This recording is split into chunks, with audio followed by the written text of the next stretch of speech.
யாருன்னே தெரியாதவங்க நம்மள குத்துனா கூட தட்டி விட்டு போயிடலாம். ஆனா கூடவே இருந்துட்டு கரெக்டான டைம்ல நம்ம காலவாரி விட்டுருவாங்கல்ல, அதுவும் எதிர்பார்க்காத ஒரு நபர் நம்மள காலவாரி விடுவாங்க பாத்தீங்களா, பர்ஃபெக்டான டைம்ல. அந்த ஒரு வழியை நம்மளால தாங்கிக்கவே முடியாது.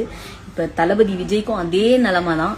நினைச்சாலே ரொம்ப ரொம்ப கஷ்டமா இருக்கு. ஒரு மனுஷனுக்கு அடி விழலாம், ஆனா அடி மேல அடி மேல அடி மேல விழுந்துகிட்டே இருந்தா அவர் என்னதான் பண்ணுவாரு எனக்கு புரியல. நான் நினைக்கிறேன், ஓகே, நான் அந்த அவருக்கு டிவோர்ஸ் ஆனதுக்கு அவர் ஏதோ அஃபேர் வச்சுட்டு இருந்தாரு ஏதோ ஒரு ஹீரோயின் கூடன்னு சொல்றாங்க. ஓகே, 30-35 வருஷம் ஆயிட்டு இருக்கோம். ஓகேவா, அப்பெல்லாம் வந்து பொண்டாட்டிக்கு எதுவும் தெரியல. கரெக்டா இப்படி எலெக்ஷன் டைம்ல தெரியுதுன்னு எனக்கு சத்தியமா தெரியல. ஏன் இவ்வளோ நாளா வந்து சங்கீதா மேம்க்கு இதை பத்தி எதுவும் தெரியலையா? இப்பதான் கரெக்டா வந்து அவங்களுக்கு டிவோர்ஸ் ஃபைல் பண்ணணும்னு தோணுச்சா?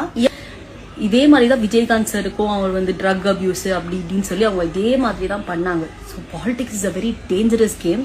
அண்ட் அது பேசுற அளவுக்கு வந்து எனக்கு எக்ஸ்பீரியன்ஸ் இல்லை. But politics is very dangerous. சீரியஸா வந்து ரொம்ப பயமா இருக்கு. ஏதோ சினிமா பாக்குற மாதிரியே இருக்கு. இப்பதான் லிட்டரலா அந்த எலெக்ஷன் ஃபீல் வருது. So let's hope for the best. ஒரு நல்ல ஒரு லீடர் நம்ம நாட்டுக்கு கிடைக்கணும்ட்டு நான் கடவுள்கிட்ட வேண்டிக்கிறேன்.